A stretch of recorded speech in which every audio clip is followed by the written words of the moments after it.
श्री स्वामी समर्थ. माझ्या या यूट्यूब चॅनलमध्ये तुमचं स्वागत आहे. तर आज आपण या व्हिडिओमध्ये असं पाहणार आहोत, नजरबाधा काढण्यासाठी तुम्ही कोणते उपाय करू शकता.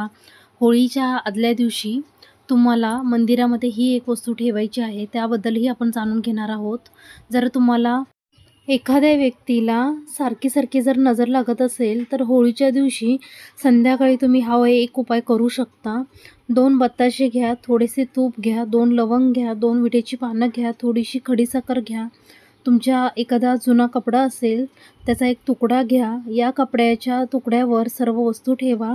आपल्या स्वतःच्या डोक्यावरून 7 वेळा फिरवून होळीमध्ये टाकून द्या. कितीही वाईट नजर असेल, तरी करणी बाधा असेल, तर या उपायामुळे तुम्हाला नक्कीच फरक पडणार आहे. दुसरा एक उपाय आहे, तुम्ही पिवळी मोहरी असते ती घ्यावी हातामध्ये, थोडेसे मीठ घ्यावे आणि ते आपल्या डोक्यावरून 7 वेळा फिरवून तुम्ही होळीमध्ये अर्पण करू शकता.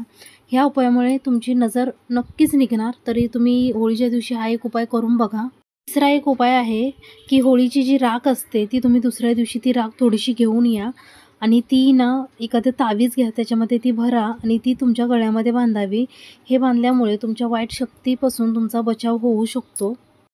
होळीच्या दिवशी तुम्हाला तुमच्या मंदिरामध्ये ही एक वस्तू ठेवून द्यायची आहे. ती वस्तू तुम्ही ठेवल्यामुळे तुमच्या घरातील नकारात्मक शक्ती पूर्ण निघून जाणार आहे. ती वस्तू म्हणजे तुम्हाला तुमच्या मंदिरामध्ये एक जायफळ तुम्हाला ठेवायचं आहे आणि ते तुम्हाला होळी झाल्यानंतर दुसऱ्या दिवशी ते जायफळ काढून तुम्हाला तुमच्या दरवाजावर ते फोडायचं आहे आणि ते फोडलेले जे जायफळ आहे ते तुम्हाला एखाद्या लांब ठिकाणी तुम्ही टाकून द्यावे किंवा पाण्यामध्ये तुम्ही टाकू शकता.